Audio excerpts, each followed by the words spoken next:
యాదాద్రి భువనగిరి జిల్లా చౌటుప్పల్లో త్రిబుల్-ఆర్ భూ నిర్వాసితులు ఆర్డీఓ కార్యాలయం ఎదుట బైఠాయించారు.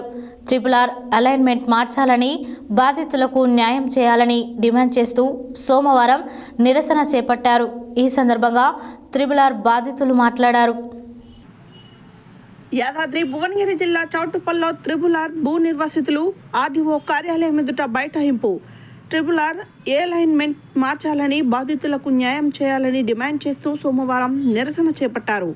ఈ సందర్భంగా త్రిబుల్-ఆర్ బాధితులు మాట్లాడుతూ భూమికి బదులుగా భూమి ఇవ్వాలని, త్రిబుల్-ఆర్ అలైన్మెంట్ మార్చాలని కేంద్ర రాష్ట్ర ప్రభుత్వాలు చొరవ తీసుకోవాలి. చౌటుప్పల్ హెచ్ఎండిఏలోని రోడ్డు అలైన్మెంట్ మార్చాలని, త్రిబుల్-ఆర్లో ఇండ్లు, ప్లాట్లు కోల్పోతున్న వారికి ఇండ్లు నిర్మించి ఇవ్వాలని కోరారు. బహిరంగ మార్కెట్ ధర, రైతులకు నష్టపరిహారం ఇవ్వాలని డిమాండ్ చేశారు. ఈ ధర్నా కార్యక్రమంలో త్రిబుల్-ఆర్ బాధితులు అధిక సంఖ్యలో పాల్గొన్నారు.